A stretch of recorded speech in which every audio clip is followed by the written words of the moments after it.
فرمایا ان اللہ اشترى من المؤمنین انفسهم واموالهم بان لهم الجنہ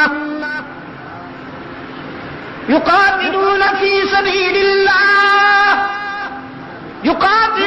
في سبيل الله فيقتلون ويقتلون وعدا عليه حقا في التوراة والإنجيل والقرآن فمن أوفى بعهده من الله فاستبشروا کیا کہا فاستبشروا جس نے اللہ سے کیا ہوا وعدہ پورا کر دیا پیغمبر اسے بشارت دے دیجئے اسے خوشخبری دے دیجئے بِبَيْعِكُمُ الَّذِي بَايَعْتُمْ بِهِ یہ وہ تجارت ہے کہ اس میں منافع ہی منافع ہے. سیدنا حسن ابن علی رضی اللہ تعالی عنہما اسلام کے چہرے کی وہ روشن آنکھ ہے. اسلام کے چہرے کی وہ روشن آنکھ ہے کہ جس کے متعلق اللہ کے رسول صلی اللہ علیہ وسلم نے فرمایا ان ابنی ھذا سید. مسجد نبوی میں آپ صلی اللہ علیہ وسلم خطبہ ارشاد فرما رہے ہیں.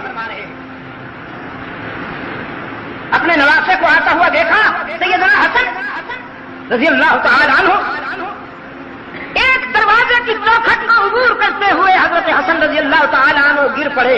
رحمت عالم ممبر چھوڑ کے اٹھے اور جا کے اپنے نواسے کو گلے سے لگا لیا.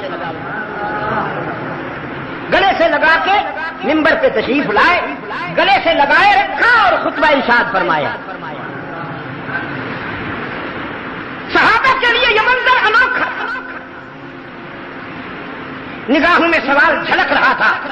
اللہ کے رسول صلی اللہ علیہ وسلم نے محسوس فرمایا کہ نگاہیں پوچھتی ہیں. آج سے پہلے تو کبھی ایسا نہیں ہوا, یا آج ہم کیا دیکھ رہے ہیں؟ آپ صلی اللہ علیہ وسلم نے فرمایا ان ابنی ھذا سید, میرا یہ بیٹا سیادت کا تاجدار ہے. اللہ اس کے سر پہ سیادت کا تاج رکھے گا. لعل اللہ ان یصلح بہ بین فئتین عظیمتین من المسلمین. مجھے وحی کے نور سے بتایا گیا ہے کہ مسلمانوں کی دو لڑتی ہوئی جماعتوں کے درمیان میرا یہ بیٹا صلح و محبت کی داغ بیل ڈالے گا اور یہ عنوان مصالحت بنے گا. اللہ کے رسول صلی اللہ علیہ وسلم کی اس بشارت کی تکمیل کا وقت آ گیا جب سیدنا حسن نے رضی اللہ تعالی عنہ اپنے چچا سیدنا معاویہ سے مصالحت کر لی. جی مصالحت کر لی اور اب دیکھیے اس مصالحت کے بعد سیدنا معاویہ رضی اللہ تعالی عنہ نے حضرت حسن رضی اللہ تعالیٰ عنہ سے فرمایا بھتیجے کیا چاہتے ہو؟ انہوں نے جو شرائط لکھی ظاہر ہے کہ وہ شرائط اللہ کے دین کے لیے تھی, امت مسلمہ کی خیر کے لیے تھی. معاویہ رضی اللہ تعالیٰ عنہ نے سفید کاغذ بھیجا حضرت حسن کے پاس اپنے دستخط کے ساتھ. فرمایا میں دستخط کر کے بھیج رہا ہوں, جو آپ کی مرضی آئے وہی شرائط لکھ دیں, مجھے پیشگی منظور ہے.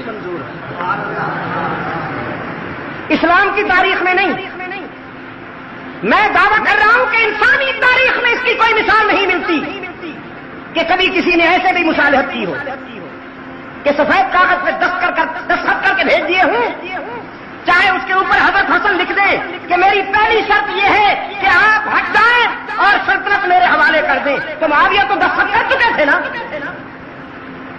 اگر حضرت معاویہ حق و صداقت کے معیار میں پورے نہیں اترتے تو پھر اس سفید کاغذ پر حضرت حسن ابن علی کو پہلی شرط یہی لکھنی چاہیے تھی کہ آپ ہٹ جائیں, میں قرآن و سنت کے نظام کو چلانے کے لیے آ رہا ہوں. لیکن ایسا نہیں کیا انہوں نے جو اپنی شرائط لکھی اس کی روح یہ تھی کہ دور خلافت راستہ کی روشنی میں فیصلے ہوا کریں گے. ہمارے جو سچے دوست ہیں انہیں تحفظ ملے گا. اپنی ضروریات کے لیے انہوں نے کچھ سالانہ اخراجات کا بھی ایک تخمینہ لکھا. جسے منظور کر لیا گیا. منظور تو کیا کیا جانا تھا وہ تو پہلے ہو چکا تھا. اب اس کے بعد 41 ہجری کے بعد حضرت حسن رضی اللہ تعالیٰ عنہ تقریباً 6.5 سال زندہ رہتے ہیں. 6.5 سال کوئی معمولی سا بھی اختلاف نہیں ہوتا حضرت معاویہ سے. مکمل یگان کا طرف صحبت کے ساتھ اور تعاون کے ساتھ چلتے ہیں. ان کا انتقال ہو جاتا ہے. پھر سن 60 میں حضرت معاویہ کا انتقال ہو جاتا ہے. تو 41 اور 60 کے درمیان کتنے سال ہیں؟ 19 سال. ان 19 سالوں میں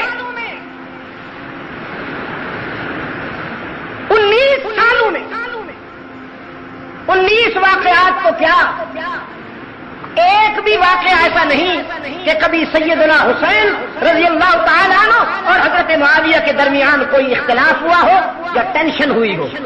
اگر ہوئی ہو تو دکھائیے, کسی بھی کتاب میں دکھائیے کہ حضرت حسین رضی اللہ تعالیٰ عنہ اور سیدنا معاویہ کے درمیان کوئی ٹینشن ہوئی ہو. نہیں. سیدنا معاویہ رضی اللہ تعالیٰ عنہ کے انتقال سے پہلے امت مسلمہ کے جو صاحب الرائے روشن ضمیر بزرگ تھے ان کی مشاورت ہوئی اور اس مشاورت کی روشنی میں یہ طے ہوا کہ آئندہ قیادت کا بوجھ اور ذمہ داری ابن معاویہ پہ ڈالی جائے. یہ 58 کی بات. مجھے افسوس ہے, میں بڑے دکھ کے ساتھ یہ بات کہہ رہا ہوں کہ دینیات کا جو چیپٹر اس وقت پڑھایا جا رہا ہے اسکولوں میں, اس میں یہ جھوٹ لکھا ہوا ہے, یہ افترا کیا گیا ہے, یہ بہتان لکھا ہوا ہے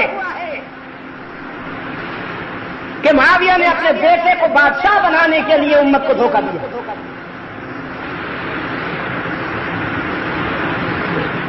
میں آپ سے پوچھتا ہوں, آج اگر کوئی غلط قدم اٹھاتا ہے, کوئی دھوکہ دیتا ہے, مسلمان آج بھی اس پر احتجاج کرتے ہیں. جہاں تک ہو سکتا ہے اس کی گرفت کرتے ہیں.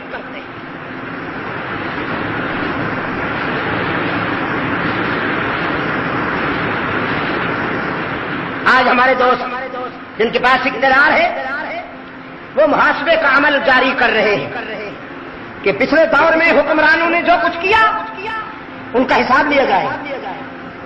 پھر جب یہ جائیں گے تو جو اگلے آئیں گے وہ ان کا محاسبہ کریں. میں آپ سے پوچھتا ہوں, سیدنا معاویہ رضی اللہ تعالیٰ عنہ نے خدا نخواستہ جس طرح کے دینیات کے اس چیپٹر میں جھوٹ لکھا ہوا ہے, ایسا کوئی قدم اٹھایا ہوتا امت کبھی انہیں معاف نہ کرتی. یہ اس دور کے راوی کو تو دکھائی دیا, اس دور کے گروہی عصبیت کے بیمار مورخ کو تو دکھائی دیا, لیکن اس وقت جو کروڑوں کی تعداد میں مسلمان تھے انہیں کیوں نہیں دکھائی دیا؟ مکمل اتحاد کے ساتھ فیصلہ ہوا, مکمل اتحاد کے ساتھ فیصلہ ہوا. اور بیٹے کو نامزد کرنا میں تسلیم کرتا ہوں کہ سنت شیخین تو نہیں لیکن حرام بھی نہیں. اگر باپ کے بعد بیٹے کا برسر اقتدار ہونا حرام ہوتا تو پھر سیدنا علی رضی اللہ تعالیٰ عنہ کے بعد سیدنا حسن کبھی یہ ذمہ داری قبول نہ کرتے. انہوں نے یہ ذمہ داری قبول کر کے عملاً ثابت کر دیا کہ باپ کے بعد اگر بیٹے میں صلاحیت ہے تو اقتدار کی ذمہ داری سنبھالنا حرام نہیں ہے. قابل ذکر 5 حضرات نے اختلاف کیا تھا. سیدنا ابو بکر صدیق رضی اللہ تعالیٰ عنہ کے بڑے بیٹے حضرت عبد الرحمن نے, سیدنا عمر رضی اللہ تعالیٰ عنہ کے بیٹے حضرت عبداللہ نے, حضرت زبیر کے بیٹے حضرت عبداللہ نے, حضرت سیدنا حسین ابن علی رضی اللہ تعالی عنہم. حضرت عبد الرحمن ابن ابو بکر رضی اللہ تعالی عنہ کا سن 60 سے پہلے انتقال ہو گیا. عبداللہ بن عمر رضی اللہ تعالیٰ عنہ اور عبداللہ بن عباس رضی اللہ تعالیٰ عنہ نے بعد میں بیعت کر لی. بچ گئے 2 حضرات، عبداللہ بن زبیر اور سیدنا حسین بن علی رضی اللہ تعالیٰ عنہ. حضرت معاویہ کے انتقال کے بعد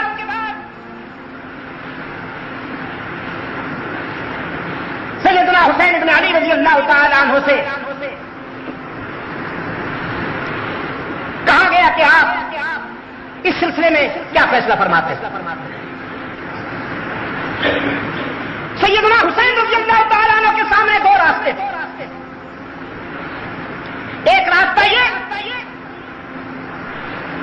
کہ سیاست میں اختلاف کا وہ رخ اختیار کیا جائے جس رخ کے اختیار کرنے کے بعد 1 لاکھ انسان قتل ہو گئے جمل میں اور صفین میں. اختلاف کا ایک طریقہ وہ تھا اور ایک طریقہ یہ تھا کہ میں کنارہ کشی اختیار کر لوں. جو نقصان ہو چکا وہ تو میرے بس میں نہیں تھا، لیکن اب یہ تو میرے بس میں ہے کہ میں ایک طرف ہو جاتا ہوں تاکہ محمد عربی کی امت میری وجہ سے خون ریزی میں مبتلا نہ ہو. یہ وہی سوچ جو سیدنا عثمان بن عفان رضی اللہ تعالیٰ عنہ کی سوچ کہ ان کے پاس اختیار بھی ہے، ان کے پاس اقتدار بھی ہے، ان کے پاس فوج بھی ہے، ان کے پاس قوت بھی ہے، لیکن ان سب کچھ کے ہوتے ہوئے بھی مدینہ کو خون ریزی سے بچانے کے لیے جان دے دی، لیکن امت مسلمہ کو فتنہ و فساد سے بچانے کی کوشش. یہ وہی طریقہ تھا جسے سیدنا حسین بن علی رضی اللہ تعالیٰ عنہ نے اپنانا پسند کیا. اور میں سمجھتا ہوں کہ یہ حسین کا امت پر عظیم احسان ہے. میں آج پورے وثوق سے کہتا ہوں کہ اگر حضرت حسین رضی اللہ تعالیٰ عنہ مقابلے میں آ کر، جس طرح آج کل مقابلہ ہوتا ہے لیڈروں کا، اگر سیدنا حسین مقابلے میں آ کر امت مسلمہ کو دعوت دیتے کہ تم میرا ساتھ دو، تو خدا کی قسم امت کا 90% حضرت حسین کے ساتھ ہوتا. آپ کا ضمیر کیا کہتا ہے؟ آج 1400 سال گزر جانے کے باوجود ہمارے دلوں میں جتنی محبت، جتنا پیار سیدنا حسین کے لیے ہے، خلفائے راشدین کے بعد وہ پیار کسی اور کے لیے نہیں. یہ صرف میری بات نہیں ہے، میرا خیال یہ ہے کہ ہر مسلمان کے احساسات کے ہیں. اگر اس وقت حضرت حسین رضی اللہ تعالیٰ عنہ تقابل کا راستہ اختیار کرتے تو میرا ضمیر کہتا ہے کہ امت کا 90% ان کا ساتھ دیتا. کہ وہ زخمی سانپ جسے حضرت علی رضی اللہ تعالیٰ عنہ نے پاؤں رکھ کے کچلا تھا، وہ خارجی بے ایمان، وہ منافقین جن کے ہزاروں دہشت گردوں اور تخریب کاروں کو سیدنا علی رضی اللہ تعالیٰ عنہ نے اپنے دور خلافت میں ٹھکانے لگا دیا. انہوں نے دیکھا کہ موقع بڑا مناسب ہے، خطوط لکھے، سیدنا حسین کو دعوت دی. اگر وہ خطوط آپ پڑھیں تو حیران رہ جائیں گے. میں کہا کرتا ہوں یوسف کنعان میں اور حسین کوفہ میں. یوسف کنعان میں اور حسین کوفہ میں دونوں مہربانوں کے ڈسے ہوئے ہیں. دونوں کو دوستی کے عنوان سے دشمنی کا سامنا کرنا پڑا. باقر مجلسی کی تحقیق کے مطابق، شیخ مفید کی تحقیق کے مطابق روزانہ ہزاروں خطوط کی بوریاں آتی تھیں حضرت حسین کے پاس کہ مولا ہم تیرے والد گرامی کے مرید ہیں، ہم تیرے غلام ہیں، تشریف لائیے، ہم آنکھیں فرش راہ کریں گے. سیدنا حسین بن علی رضی اللہ تعالیٰ عنہ نے سب سے پہلے اپنے چچا داد بھائی حضرت مسلم بن عقیل کو اپنا سفیر بنا کے بھیجا. کہ تم جاؤ اور کوفہ کے حالات کا جائزہ لے کر مجھے رپورٹ دو. وہ تشریف لے جاتے. کوفہ میں پہنچتے ہی ہر طرف سے آوازیں بلند ہوئی. امام آ گیا. پورا کوفہ عقیدت و احترام سے باہر نکل آئے اور حضرت مسلم رضی اللہ تعالیٰ عنہ کے ہاتھ سے بیعت کی. مولا قربان جاؤں. شیخ مفید کہتا ہے تقریباً 32,000 لوگوں نے حضرت مسلم کے ہاتھ سے بیعت کی. کوفے کی آبادی تھی ہی اتنی. 32,000 انسانوں نے بیعت کی. حضرت مسلم رضی اللہ تعالیٰ عنہ نے خط لکھا سیدنا حسین ابن علی رضی اللہ تعالیٰ عنہ کو. گویا پازیٹو رپورٹ دی, گرین سگنل دیا کہ حالات صحیح ہے, سب لوگ آپ کے عقیدت مند ہیں.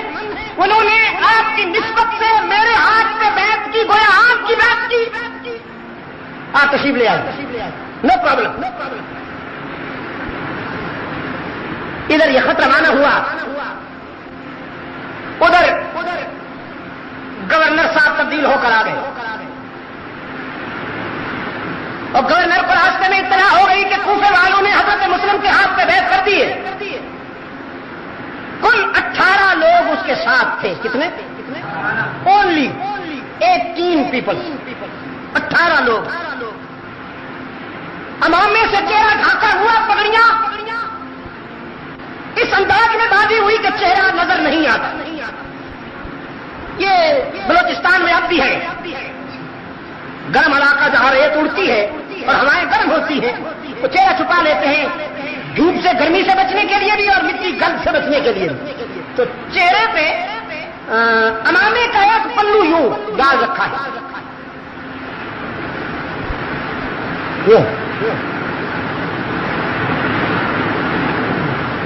اب کوفہ والوں نے سمجھا کہ حسین آ گئے, کیونکہ چہرہ نظر نہیں آتا. انتظار تو تھی. سیدنا مسلم بن عقیل رضی اللہ تعالیٰ عنہ نے فرمایا کہ میں آیا ہوں, اب وہ آنے والے. تو کوفہ والوں نے سمجھا کہ حسین آ گئے. پھر سارا کوفہ جمع ہو گیا.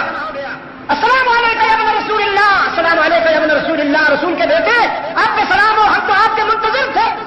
وہ تو ابن زیاد تھا, سنتا آ رہا ہے اور چلتا بھی آ رہا ہے. جب گورنر ہاؤس پہنچا تو چہرے سے کپڑا ہٹایا اور یوں جو دیکھا تو سارے منافقین کا وضو ٹوٹ گئے, کھسیاں میں ہو گئے. ابن زیاد نے کہا کیا کہہ رہے تھے, یہ کیا کہہ رہے تھے, ابھی میں کیا سن رہا تھا. کہنے لگے سر وہ تو ویسے ہی کہہ رہے تھے, ہم نے جو اصل بات ہے وہ تو اب کہنی, اصل بات ہے وہ تم نے اب کہنی ہے. وہ کیا بات ہے؟ کہ لگے جی ہم تو آپ کے غلام ہیں, آپ کے وفادار ہیں. وہ تو سلام کی بات تھی, بس ویسے ہم نے کہہ دی, ہم نے سمجھا شاید وہ آئے ہیں. مطمئن رہیے ہم آپ کے وفادار ہیں. اس نے کہا نہیں, سوچ کے بولو, میں تمہاری کھان اتار سکتا ہوں, میں تمہاری بیویوں کو بیوہ اور تمہارے بچوں کو یتیم بنا سکتا ہوں. آپ فیصلہ کرو کہ تم کس کے ساتھ ہو. سارے کم وقتوں نے فیصلہ کیا کہ ہم آپ کے ساتھ. تب وہ مسلم بن عقیل کہاں ہے؟ حضرت مسلم بھی اس اجتماع میں موجود تھے, لیکن صورتحال کو دیکھ کر انہوں نے حکمتاً کنارہ کر دیا. انہوں نے کہا ہم ابھی پیش کرتے ہیں آپ کی خدمت. اب حضرت مسلم رضی اللہ تعالیٰ عنہ پورے کوفہ میں گھوم رہے ہیں, کوئی شخص انہیں پناہ دینے کے لیے تیار نہیں. یہی جو پہلے مولا قربانت سوم کہتے تھے, اب وہ پناہ دینے کے لیے گھر میں گھسنے کے لیے بھی اجازت نہیں دیتے. دن گزر گیا, رات آ گئی. بولے کتوں کی طرح ابن زیاد کے فوجی اس کے پیچھے پڑے ہوئے ہیں اور حضرت مسلم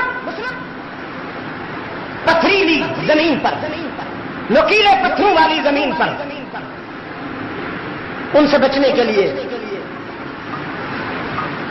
کوفہ کے گلی کوچوں میں چلتے ہیں. ایک جگہ پر ٹھوکر لگی, گرے, منہ ایک پتھر پہ جا لگا, سامنے کے کچھ دانت ٹوٹ گئے, خون کا فوارہ نکلا اور آسمان کی طرف دیکھ کر فرمانے لگے محمد کے معبود محمد نے بھی تجھ سے وفا کی ہے، اس کی اولاد بھی تجھ سے وفا کرنے کا عزم کر چکی ہے۔ آزما لے جتنا آزمانا ہے۔ قریب کے گھر سے ایک پوری بار نکلی، پہچان گئی کہ نبی امام آپ ہیں۔ گھر کا دروازہ کھولا، اندر لے گئی، زخم دھوئے۔ زخم دھونے کے بعد کہنے لگی ہوں تو بوڑھی عورت کچھ کر نہیں سکتی، لیکن محمد کے گلشن کے پھول اتنا تو کر سکتی ہوں کہ اگر کوئی تیر آپ میں چلے گا تو انشاءاللہ جب تک میں زندہ ہوں وہ میں اپنے وجود پہ لوں گی، کوئی تیر تجھ تک نہیں پہنچنے دوں۔ حضرت مسلم نے فرمایا کوئی تیر برداشت کرنے کی ضرورت نہیں میری وجہ سے، بس صرف ایک مہربانی کر دے، مجھے نہیں پتا کہ میں کتنی دیر زندہ رہوں گا، بس ایک مہربانی کر دے، میرے بھائی حسین تک کسی طرح سے پیغام بھیج دے۔ میں پہلے انہیں رپورٹ دے چکا ہوں، میں پہلے انہیں خط لکھ چکا ہوں کہ حالات صحیح ہیں، لیکن خدا اب تو کسی طرح سے میرا یہ پیغام ان تک پہنچا دے کہ کچھ بھی ہو جائے کوفہ میں قدم رکھنے کی کوشش نہ کرنا، یہ لوگ اعتماد کے قابل نہیں ہیں۔ ساتھ والے کمرے میں اس بوڑھی کا بیٹا سویا ہوا تھا، اس نے خسر خسر سنی تو باہر نکل آیا، ماں سے پوچھا یہ کون آیا ہے؟ وہ کہنے لگی دیکھو اگر کسی کو بتایا تو دودھ نہیں معاف کروں گی، محمد کا بیٹا ہے، اہل بیت کا فرض ہے، آج ہمارے گھر میں مہمان ہوا ہے، بتانا کسی کو نہیں۔ اس نے آ کر حضرت مسلم کے ہاتھ چومے، حضرت مسلم کا دامن چوما، ہاتھ چومے، پاؤں چھو لیے، کہنے لگا قربان جاؤں امام ہمارے گھر میں آیا، سبحان اللہ۔ ماں سے کہنے لگا ماں ذرا تھوڑی دیر کے لیے مجھے اجازت ہے۔ وہ کہاں جاتا ہے؟ کہہ رہا میں مسجد میں شکرانے کے نوافل ادا کرنے جاتا ہوں، اللہ نے اتنا بڑا کرم کیا کہ آل رسول کو ہمارے گھر بھیج دیا۔ کہنے لگی اچھا تو شکرانے کی نوافل ادا کرنا چاہتا ہے، تو کبھی فرض نہیں پڑتا، بدبخت آج تجھے نوافل کیسے یاد آ گئی؟ گھر سے نکلا، کنڈی باہر سے لگا سیدھا گورنر ہاؤس، گورنر سے کہا شکار میرے قبضے میں ہے، انعام لاؤ۔ انعام لیا اور حضرت مسلم کو ان کے حوالے کر دیا، مسلم شہید کر دیے گئے۔ سیدنا حسین رضی اللہ تعالیٰ عنہ کو راستے میں اطلاع ملی، وقت اجازت نہیں دے رہا، اگرچہ یہ باتیں پہلے بھی کسی ملاقات میں ہو چکی ہے، لیکن میں اپنے عزیز نوجوانوں کے ذہن میں یہ بات بٹھانا چاہتا ہوں کہ کربلا میں حسین رضی اللہ تعالی عنہ سیاست کرنے نہیں آئے تھے، خدا کی قسم اپنے نانا سے سیکھی ہوئی شرافت اور اپنے ابا سے سیکھی ہوئی شجاعت کا مظاہرہ کرنے آئے۔ بس اگر سیاست کرنی ہوتی تو پھر انداز اور وہ میں کہہ بیٹھا ہوں کہ اگر وہ سیاست کرنا چاہتے تو امت کا 90% ان کا ساتھ دیتے، تشریف لائے اور بڑی شجاعت اور بہادری کے ساتھ اپنی جان کا نذرانہ پیش کیا۔ آج ہم حسین کو دیکھتے ہیں رضی اللہ تعالی عنہ، آج ہم عثمان کو دیکھتے ہیں رضی اللہ تعالی عنہ، آج ہم سیدنا علی کو دیکھتے ہیں رضی اللہ تعالی عنہ، آج ہم سیدنا فاروق اعظم کو دیکھتے ہیں رضی اللہ تعالی عنہ، آج ہم سیدنا طلحہ اور زبیر کو دیکھتے ہیں۔ یہ گلشن اسلام کے وہ رنگین پھول ہیں کہ جن کا سراپا خون شہادت سے رنگا ہوا ہے، ہم ان میں سے کسی کو بھی افسردہ نہیں پاتے۔ قرآن کے آئینے میں ہمیں ان میں سے کوئی ایک بھی نروس نظر نہیں آتا، اس لیے کہ اللہ نے انہیں اس انجام کی روشنی میں بشارت دی ہے، غم کا پیغام نہیں دیا، بس تب شروع کہتا ہے قرآن کریم، فرمایا ان اللہ اشترى من المؤمنین انفسهم واموالهم بان لهم الجنہ يقاتلون في سبيل الله فيقتلون ويقتلون وعدا عليه حقا في التوراة والإنجيل والقرآن فمن أوفى بعهده من الله فاستبشروا کیا کہا؟ فاستبشروا، جس نے اللہ سے دیا ہوا وعدہ پورا کر دیا پیغمبر، اسے بشارت دے دیجئے، اسے خوشخبری دے دیجئے، بِبَيْعِكُمُ الَّذِي بَايَعْتُم بِهِ، یہ وہ تجارت ہے کہ اس میں منافع ہی منافع ہے۔ تو پھر جن کرداروں کو اللہ کی طرف سے بشارت ملے، پشاور کے روشن ضمیروں، جن کرداروں کو اللہ کی طرف سے خوشخبری ملے، وہ کردار قابل ماتم ہے یا قابل فخر؟ فاروق اعظم قابل ماتم ہے یا قابل فخر؟ عثمان قابل ماتم ہے یا قابل فخر؟ حالانکہ مظلومیت کا یہ عالم ہے کہ کربلا میں 3 دن پانی بند اور مدینہ کے شہید کے لیے 40 دن پانی بند۔ مظلومیت کا یہ عالم ہے کہ 3 دن حضرت عثمان کی میت پڑی رہی بے گور و کفن۔ تاریخ منافقت کے درندے کسی کو قریب نہیں آنے دیتے۔ میں نے رات بھی کہا، جو کنواں خرید کر کے امت کے لیے وقف کیا اسی کنویں کا پانی بند، جو مسجد خرید کر کے توسیع کی اور عمارت اس کی بنائی اسی مسجد میں نمازوں پر پابندی لگائی گئی، اور شہادت کے تیسرے روز رات کی تنہائی میں عثمان ابن عفان کو جنت البقیع کے کونے میں دفن کر دیا گیا۔ لیکن اس قدر مظلومیت کے باوجود، اس قدر دردناک شہادت کے باوجود ہمارا عثمان قابل ماتم نہیں، قابل سیدنا علی بھی قابل ماتم نہیں، قابل، میں سچ کہتا ہوں میرا پیارا حسین بھی قابل ماتم نہیں، قابل فخر ہے۔ ماتم منافقین کے لیے، ماتم ظالموں کے لیے، ماتم ہارنے والوں کے لیے حسین نے جان دے کر جیت لیا۔ حسین نے دنیا کی فانی زندگی دے کر ابدی زندگی حاصل کر لی۔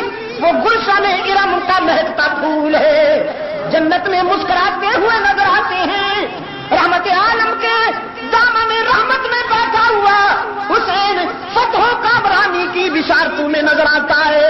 میں اس پہ کیوں ماتم کروں؟ مجھے اس پہ فخر تھا، فخر ہے اور فخر رہے گا۔ پشاور کے روشن پشاور کے روشن ضمیروں، میری گفتگو اور میری گزارشات کا خلاصہ یہ ہے، میں نے رات بھی کہا تھا، آج بھی کہتا ہوں، کامیابی چاہتے ہو تو اپنی صفوں میں منافقین کو پہچانو۔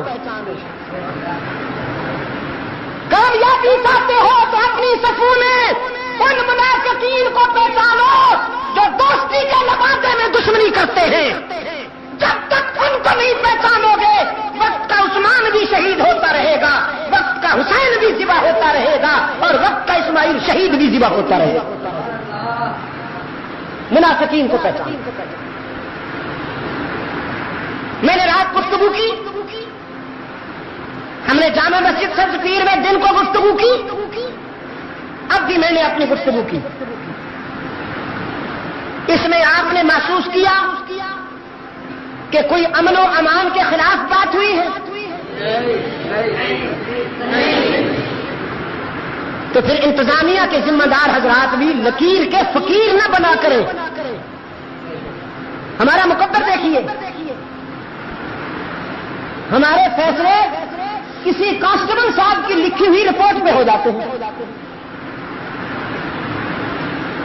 وہ جو لکھ کے بھیج دے بس ایسے سمجھا جاتا ہے کہ یہ وہی ہے، یہ قرآن کی آیت۔ خدا را کبھی ہم سے تو پوچھ لیجئے نا، کہاں سے لائے گا قاصد بیاں میرا زباں میری؟ کہاں سے لائے گا قاصد بیاں میرا زباں میری؟ مجازن تھا کہ خود سنتے وہ مجھ سے داستاں میری۔ ڈپٹی کمشنر صاحب، ہو سکتا ہے اس سلسلے میں اوپر سے ہدایات آئی ہوں کہ شاہ صاحب اگر ہم نہیں تو وہ بھی نہیں، ان پر بھی پابندی ہونی چاہیے۔ پشاور میں مجھے کم و بیش 25-30 سال ہو رہے ہیں، میرے سامنے جو بچے تھے بچوں والے بن بیٹھے،